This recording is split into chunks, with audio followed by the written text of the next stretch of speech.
Hey, Hey. I'm a little bummed out. Yeah. It's a tough week. Tough week.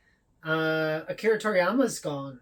Yeah, that's incredibly sad. The outpouring of love though, like just all over the internet, like from not just like other mangakas, but like just from the animation community at large, and the cosplay community, and the anime lovers, and just overall support and love for Toriyama has been beautiful. It's probably like a shock for like people that aren't into anime. They're probably like, who's this guy? Why is my feed filled up with?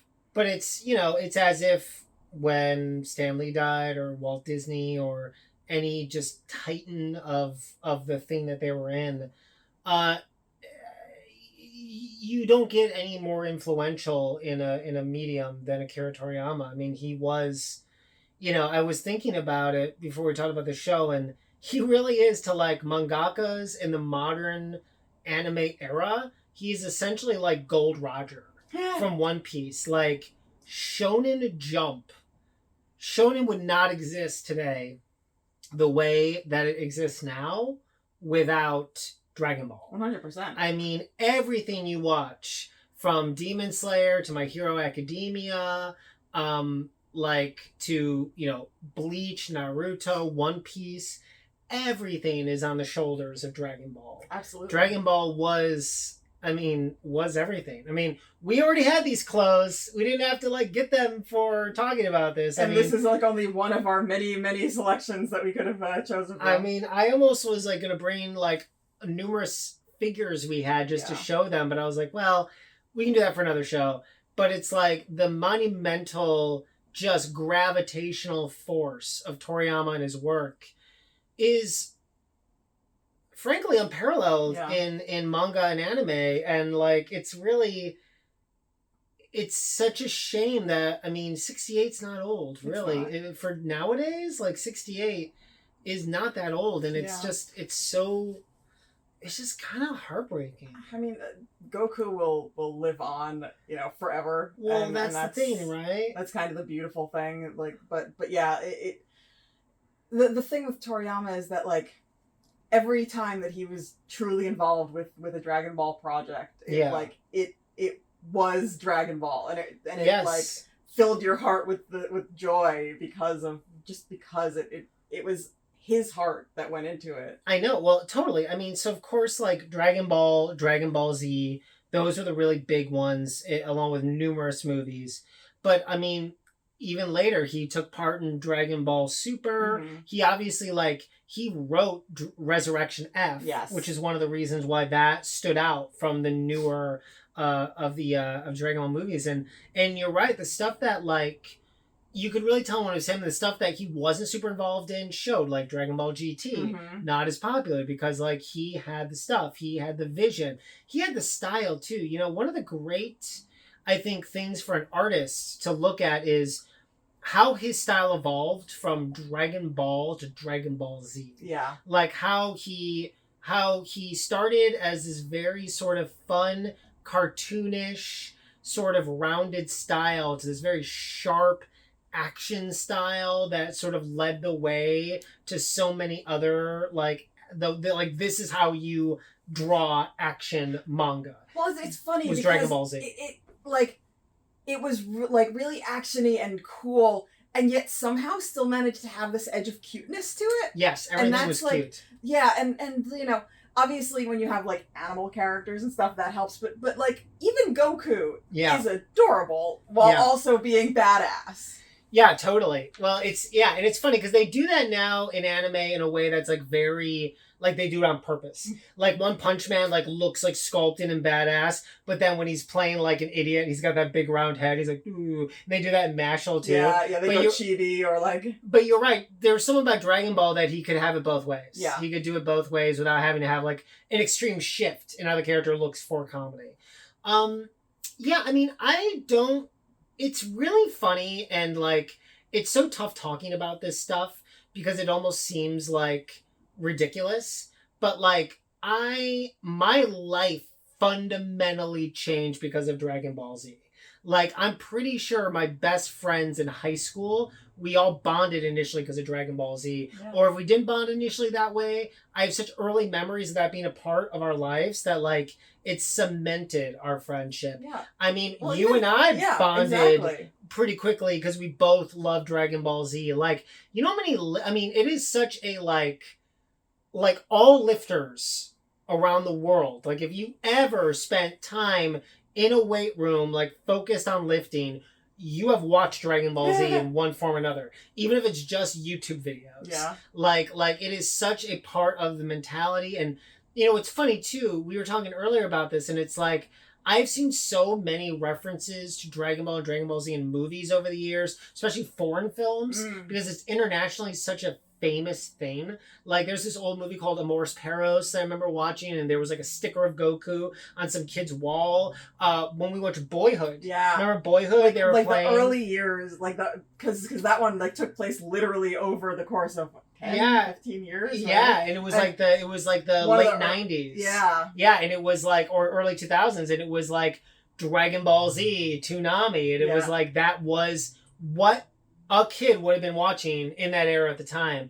And it's just like, I find it so, it's almost unbelievable that he's gone, just because, like, he had this thing, and a lot of other mangakas have this too, where he was a bit of a recluse and you don't know a lot about him because the fandom is kind of insane in Japan. Yeah. And so, like, they almost become like gods. Yeah. Like they're beyond, you know, like Eiichiro Oda, obviously, like, people don't know a lot about him because he, on purpose, geez, we don't even know who wrote Death Note. Yeah. We don't know if they are a man, a woman. We don't know anything about them. Could be a collective. Could be like, there's no, could be a bunch of people, like, it, you know, it could be like some animal that they messed their brain up and now they're a genius writer. Who knows? It's possible.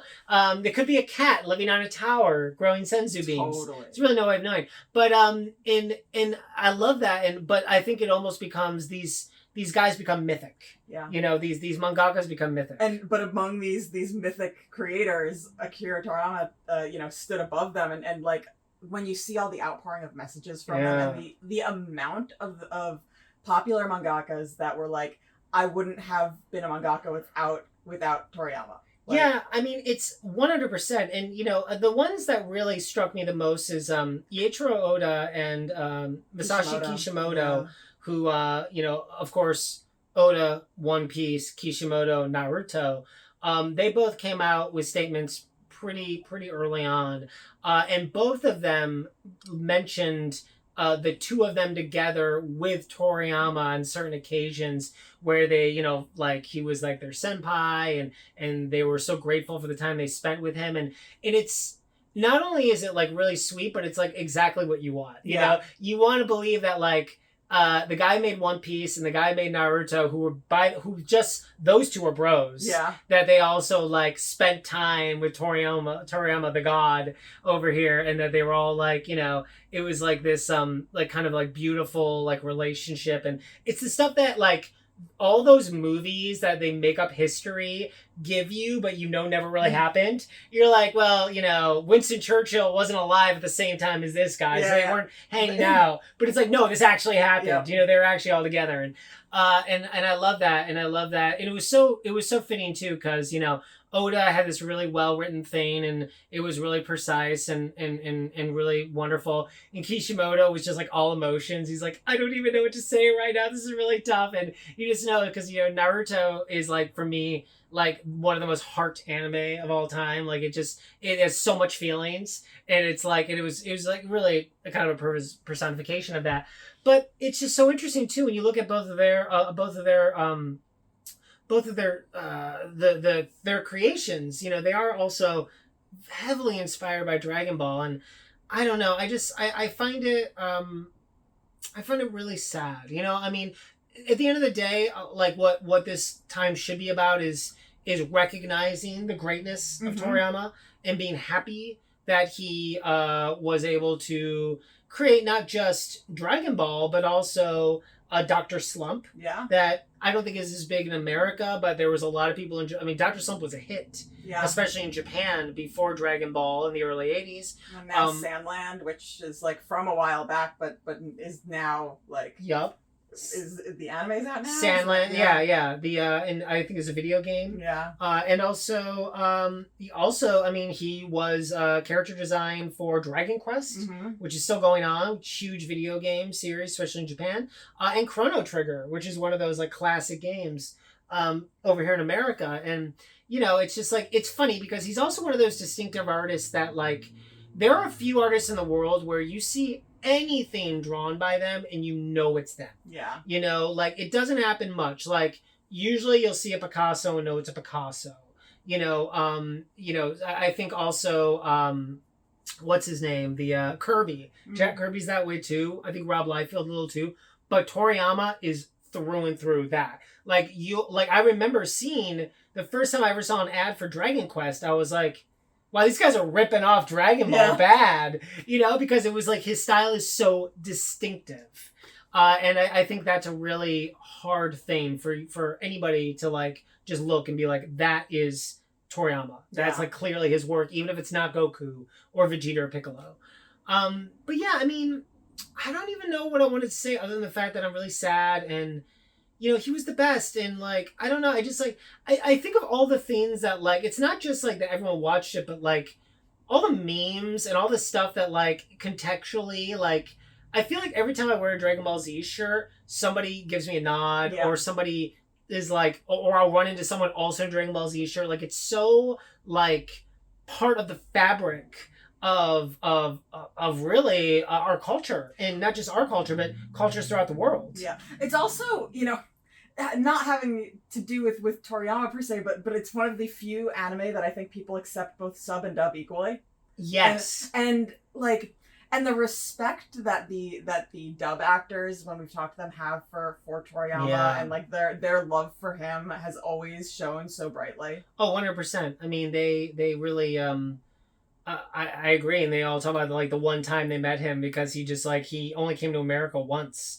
When they started putting Shonen Jump in America, and they're all like they all have stories about him, and yeah, he's just, you know, it's funny to have such a titan, to have somebody that just like creates them, because like I look back and some of my fondest to me, like when I think of how a story should be, I think about Dragon Ball Z. Yeah, like those initial episodes where like it's insane when you think about it now, is like Raditz shows up, Goku needs to team up with his enemy, and then he dies, and then he needs to fight his way out of the afterlife to get back, while also like it is bonkers. Well, and how about, you know, the fact that Dragon Ball was Journey to the West, was like a, you know, was Toriyama's sort of really fun, interesting, unique take on Journey to the West, and then he sort of flipped it on its head and created a whole new thing that still felt,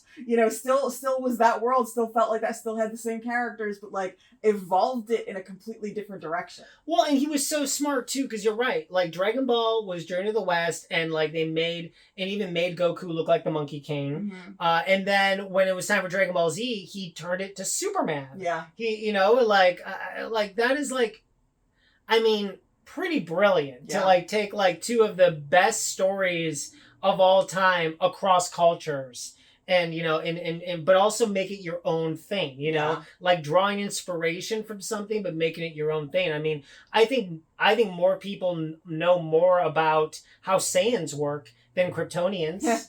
I think that, like, you know, I think that in this day and age, honestly, Goku is as popular as Superman, or pretty close. I mean, the thing is, like, I was telling this earlier, but like almost everyone in the world, even if they don't know Goku by appearance, know the name Goku. Yeah. Like everyone has heard of Goku. He is like that. He is like a top tier character. It's like when I did Movie Wars back in the day with Cinefix, I really did kind of hack the system. When they did Alien Wars, I thought to myself, like, if they let me pick Goku, I'm going to win. Oh, yeah. I was like, nobody will not vote for Goku. Yeah. And the best part was all of our colleagues, as lovely and awesome as they all are, they didn't know what I knew, Yeah. which is like anime fans are insane, and there's in the best possible way. millions of Yeah, us. well, and it's funny because like you're saying this like, but it was the perfect thing for you. Yes. Because Goku was so beloved to you, so you were able to reach out and relate to the whole audience and be like, Goku guys. It was yeah. Well, it was like the few times that I hardly had to do research because I watched Dragon Ball Z so many times. Yeah. I was like, he saved the universe this many times, he saved the earth this way. Like, it was so easy. But also wonderful because like the thing about Toriyama's world, I mean, to this day, Dragon Ball is still my favorite show of all time because I put Dragon Ball and Dragon Ball Z together. And it's just because like it's just like it has everything. You know, it has friendship, it has humor, it has awesome fighting, it has like teaching you true grit, you know, teaching you to face your fears, to face adversity, to deal with things that are way beyond your ability to deal with, but you still have to find a way. And it's not always through your own strength sometimes, and often it's also through the strength of your friends. Exactly. Power of friendship. And it's like it just I mean, it is the most fundamentally, I think, great show for a person. And I think like, you know, I know a lot of people like to think like you need like religion or this or that to like teach someone to be a good person. I think they just need to watch Dragon Ball and Dragon Ball Z. I think that'll do it. I think that teaches you all the things you need to know about being a good person. And frankly, everyone I know who loves Dragon Ball Z tends to be a good person. But you know, and that's just that is just, you know, a huge part of his legacy. Yeah. And you know, and I'm so sad, but I'm also just so happy to know that, like, you know, his legacy will continue and that, like, you know, there's always in some way going to be a Dragon Ball, like, out there, whether or not, you know, they remake it again someday or they just keep on playing the old episodes or whatever. It's like, I don't know. It's just the best. Do you want to talk about anything else? Do you want to switch subjects or anything? I mean, we've been watching like other stuff, or do you want to just keep it holistic and just keep it about Akira? It's tough. I mean, we can chat about other things. It's like, yeah. I mean, we've done a lot this week. I mean, we got caught up on Mashal, Magic of Muscles. Yeah, which is so good. Which is so great. We also like watched the most downvoted video of Crunchyroll history. Yeah, well, we skipped through it because... we did skip through it. Yeah. Yeah, Solo Leveling, episode 7.5. They decided after episode 7 to do a rehash of everything that happened show. Not a great tactic. And it wasn't even everything that happened per se. It was like rehash the first like 2 episodes. Yeah. Like just sort of condense the 2 episodes and make it 7.5 to remind you because they're going... Yeah. Yeah, it was a really bad idea. It was so stupid. And whoever made that decision, like, I don't know what they were thinking. So either start the show later so you have enough episodes, or like I don't know what else the option is, but like you're too early. They had so much momentum and then it just stalled out. I think the problem is that they knew that they were getting these characters back together. Yeah. And so they wanted like people to remember what happened in those first episodes, but you don't put that out as an episode. Like, I know. You either you put it out on a different day, like you have your 7.5 on like a different day or something, so that like, you know, to give people that reminder, but you don't put it out as your episode. Like it was such a disappointment because we're like, oh yeah, we've waited a few weeks, we stacked up some episodes, and we get to that and we're like, no, really? No, you did not do that to us. I know. It's really it was a shame. I feel bad. I feel like there's more to say about Akira Toriyama. Oh, you know what? I'll say a few things. I learned some trivia because I wanted to read up on him and stuff. Do you know he designed a car? That's amazing. Yeah, they only made like a few of them, but he designed a car, which is really cool because I always thought like Dragon Ball was one of those also few shows, especially because of Bulma, that there's like a lot of vehicles in. Yeah. You know, Bulma tends to have like a motorcycle or a car or like a spaceship or a time machine or whatever. It's funny because it's like, yeah, there's all this cool alien fighting, but scientists are awesome. Yeah. Look at these awesome scientists. Well, that's what's awesome about Bulma is like she's like the most interesting character because she's the reason for the actual journey to find the Dragon Balls. They have all the kind of weird like sexy stuff with her in the beginning. But then she also is the most smart human being who's ever lived. Well, because like she invents time travel. True, very true. Okay, but in the beginning in Dragon Ball, I mean, she's just a teenager. Yeah, she's an adventure loving, super smart teenager. Yeah, but she's a teenage girl. Yeah, and she she acts like Dragon Balls. Like, yeah, and she wants a boyfriend. Yeah, that was my other favorite thing about Dragon Ball 2 is the power of the Dragon Balls and how like all of your heroes just wanted like stupid things. Yeah. And all the villains wanted nefarious things. It's like what? Like Bulma wanted a boyfriend and Yamcha wanted to not be afraid around girls or something like that. Like, and and I love that. I don't think Goku even ever wanted anything. I think Goku just wanted to go on an adventure. He absolutely just wanted to go on an adventure. And the little things I love about Dragon Ball 2 that are always going to stick with me of like, when he when Goku's like when he agrees to marry Chi-Chi because he thinks it's a buffet, because he thinks a wedding is a buffet. Yeah. And then when she like gets mad at him and he's like, well, I mean I guess I said I'd do it. Yeah, let's do it. And like I just find that so charming. Like so much of the show is like that. I mean, also one of the great things I always remember, I think it was in I can't remember if it was in the show or in one of the movies at this point, but when Ulan had to wish with the dragon, and he just got like a pair of panties, and they just like fall on his head, and it's just like so silly. Yeah. And I like love that, but I also love like how like even from the jump with like Dragon Ball, it was like really hardcore. Like Goku fought an army that was trying to take over the world.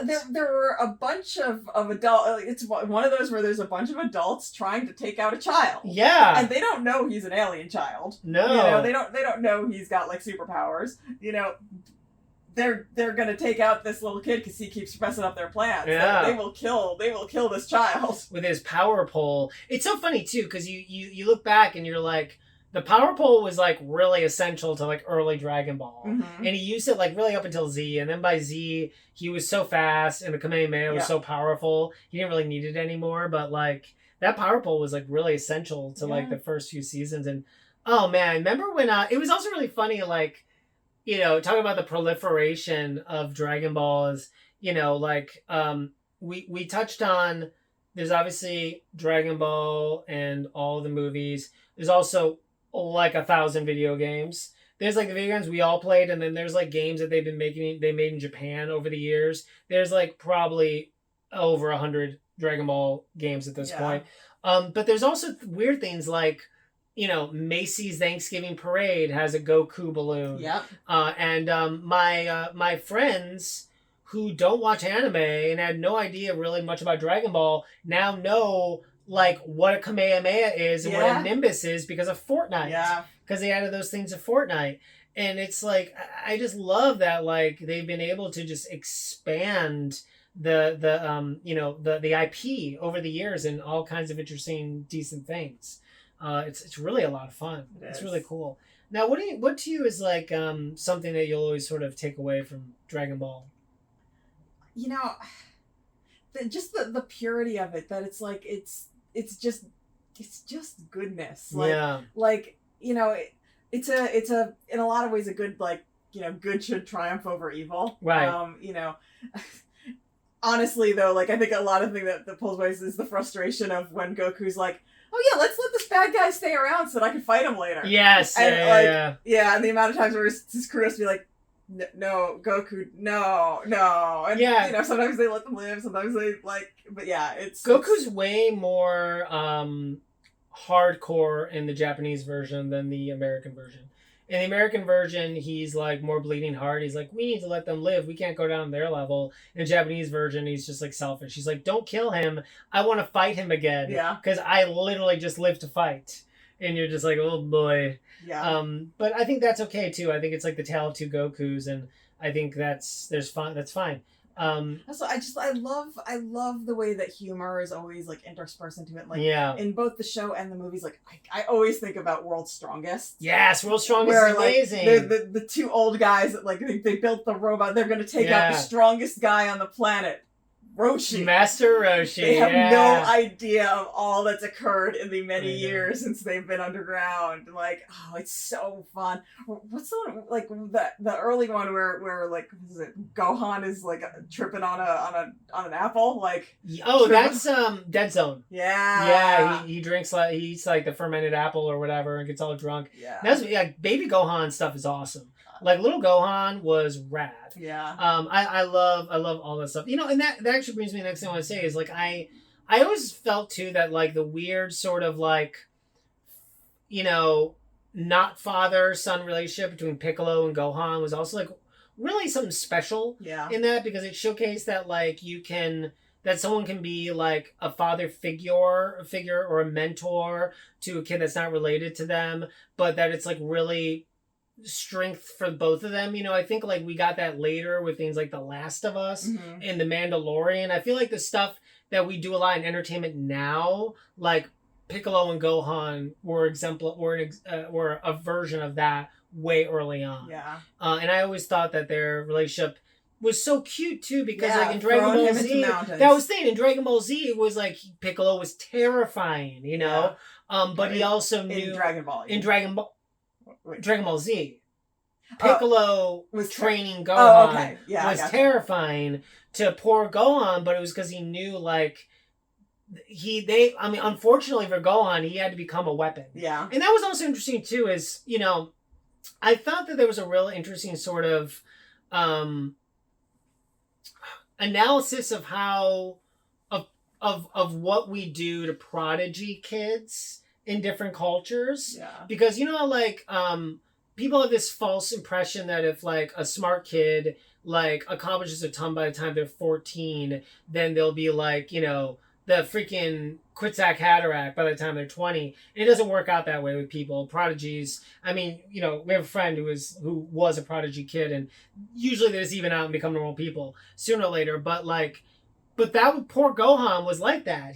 Because he was a Saiyan and he was the mix and they're actually more powerful. He was a prodigy kid and he was forced at 4 to become a warrior. And it was really interesting seeing how he was pushed into it and didn't really want to. But at the same time, we know it's the greater good, right? We had to do it because if he didn't do that, then we all would die. This actually winds into part of why Toriyama was such a good storyteller and that even when he had plans for something, he understood when those plans should be changed because Dragon Ball Z it should have been Gohan's story.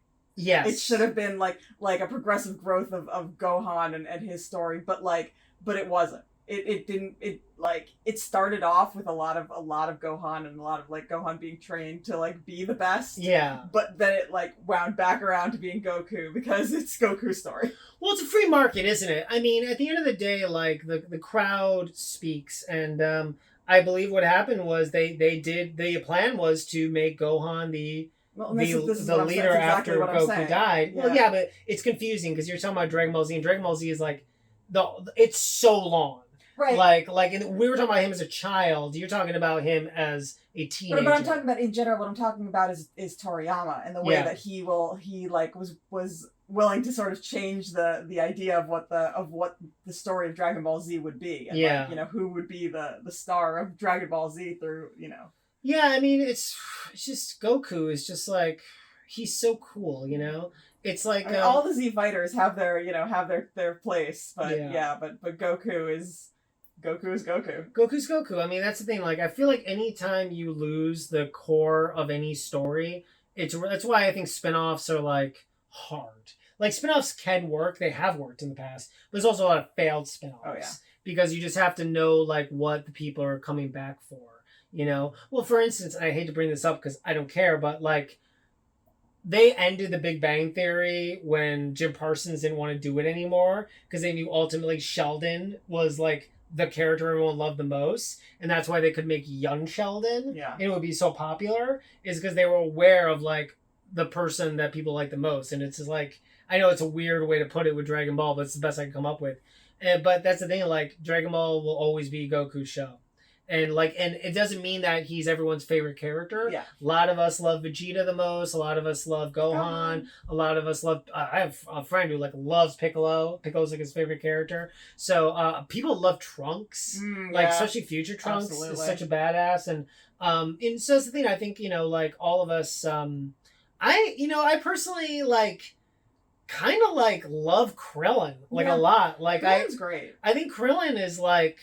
I always love those characters. It's kind of like Usopp from One Piece. Like the character that has the most to lose because they're the weakest, but are still in the fight because bravery comes in all forms. Like I think like being Goku, you have to be brave. But being Krillin, I think you have to be even more brave. Yeah. Because you're most likely going to die against somebody that won't give Goku any trouble. Yamcha. Yeah. He will most likely die. Yeah, and that's the thing is, and and then that's why they had to put in like the stopgap after, I don't know if stopgap's the right word, but they had to put a limit on the Dragon Balls. Yeah. With like you can only be brought back once. And then they kill him again, they're like, let's just go find these other Dragon Balls in space. Okay?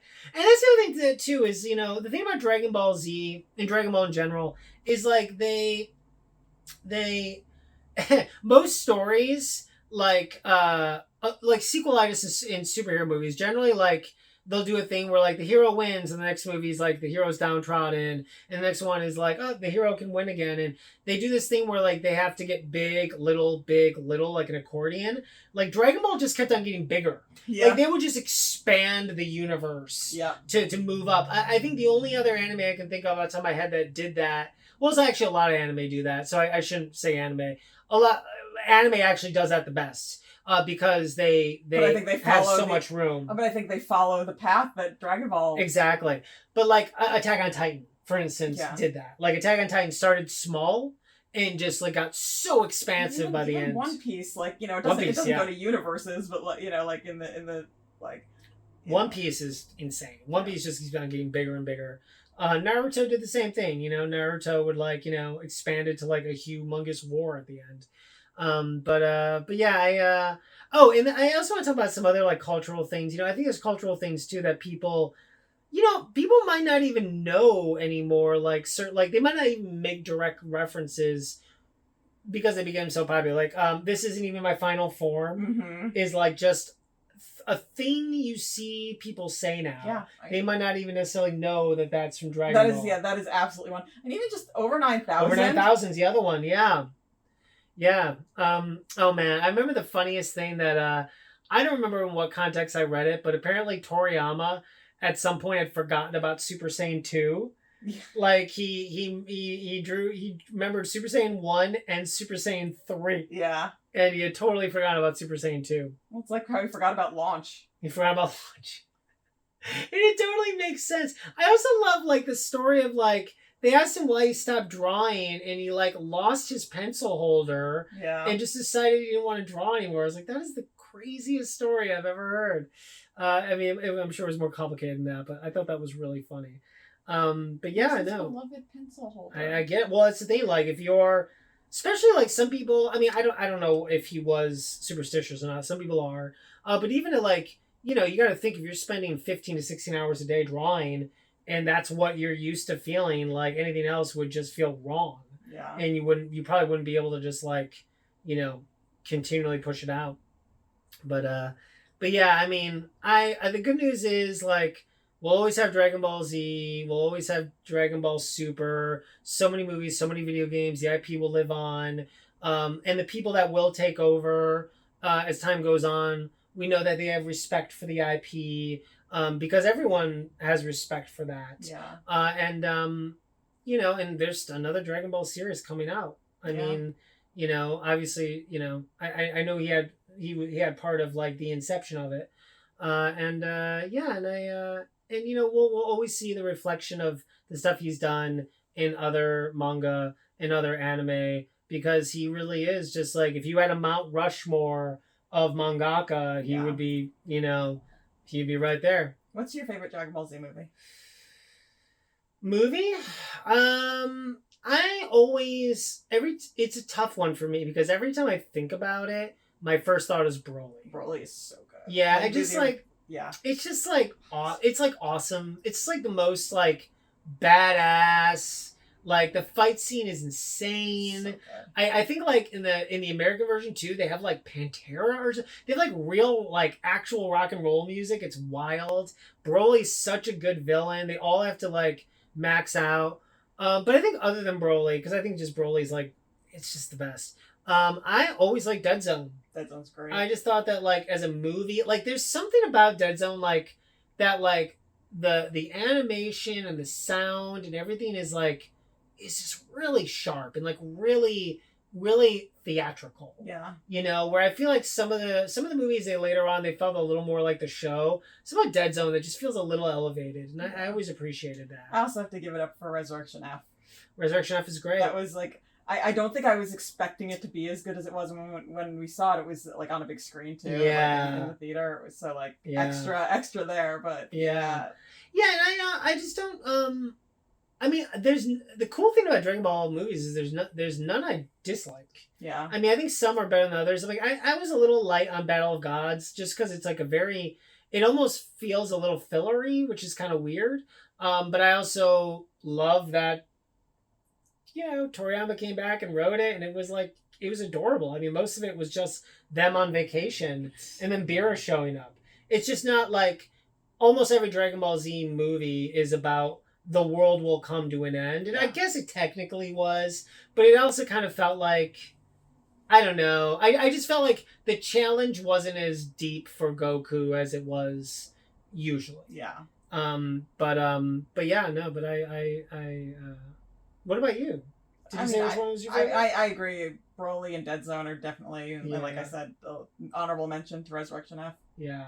They're all really good though. I liked the one too that I can never remember it. The one I think it's called Fusion Reborn, maybe. It's the one that has Janemba, and it's the one that has like all the people come back from the dead in the open. I always thought that one was really interesting. I don't remember it being. I remember there being a lot of memorable things in it, but I don't remember the movie being as... I think that's more it. I just think there was a lot of stuff that I enjoyed. But I also, agree. We just kept shouting Janemba. Janemba. Well, I also agree with you, though, when you said that, like, some of the early ones are just really good. Like, we talked about Dead Zone, we talked about World's Strongest, and Tree of Life. Those three, Tree of Strength? No. Oh, man. Trees is something with a tree. It might be Tree of Life. That doesn't sound right though now. World's Strongest, Tree of something. Anyway, it was the tree one. Power. Tree of Might? Yeah, maybe. Tree of Might. That sounds right. Totally. We obviously looked at a list of all the movies before we started. I think, yeah. Anyway, it was the tree one. That one was also really, really good. They were such well thought out stories. Yeah.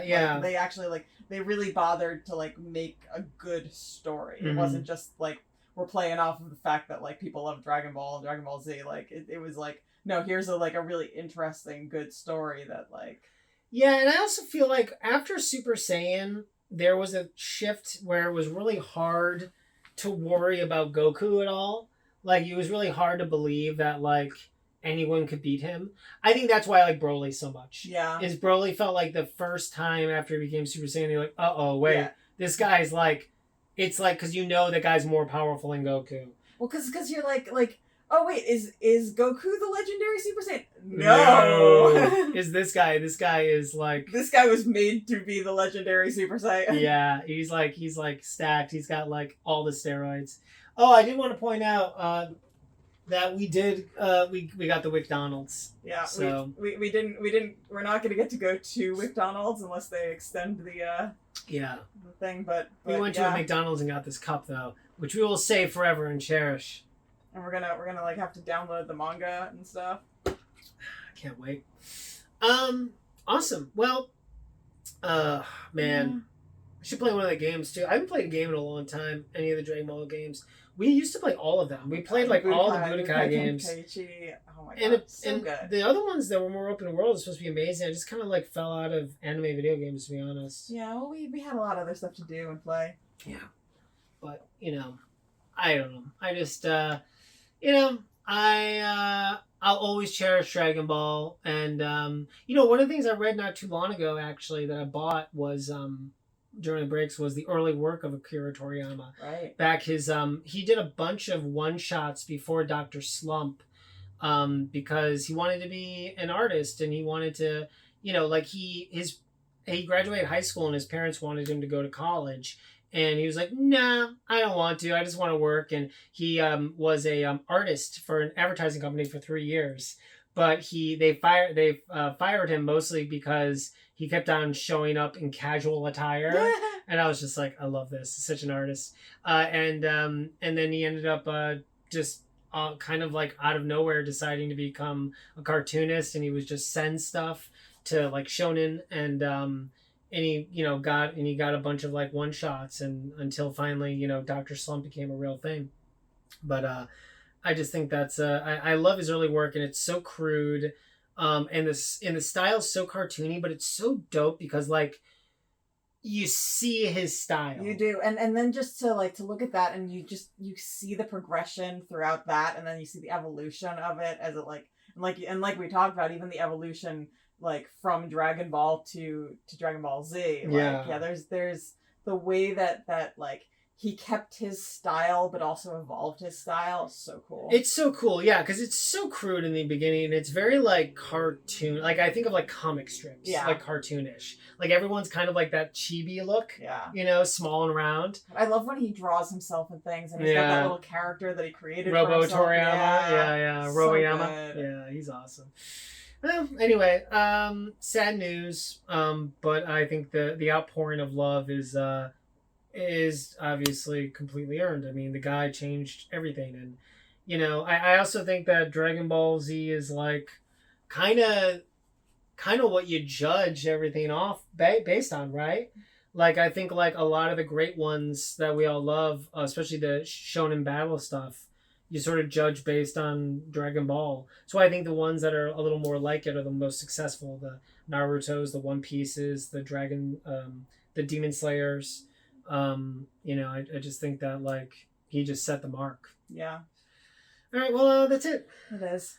I got nothing else to say. No, but down the line we'll have more Dragon Ball Z stuff to talk about because we often come back to that. I mean, we got like a whole giant playlist of it. We probably cover Dragon Ball more than anything else. Yeah, and on our site. So. It is the best. It's my favorite, and I wonder if they're like what they're gonna do at Comic-Con this year, like because they always have that big right? Dragon Ball like area. So like, yeah, I bet there's no way they won't have some sort of like. There's got to be something for them. Yeah.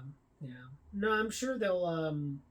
I don't know. I think I want to finish up that comic though. I never finished up that book of his early stuff, so I should probably do that for sure. Awesome. All right. Well, we'll be back again. And by the way, I really like your Goku socks. Me too. They're very, very cool. All right.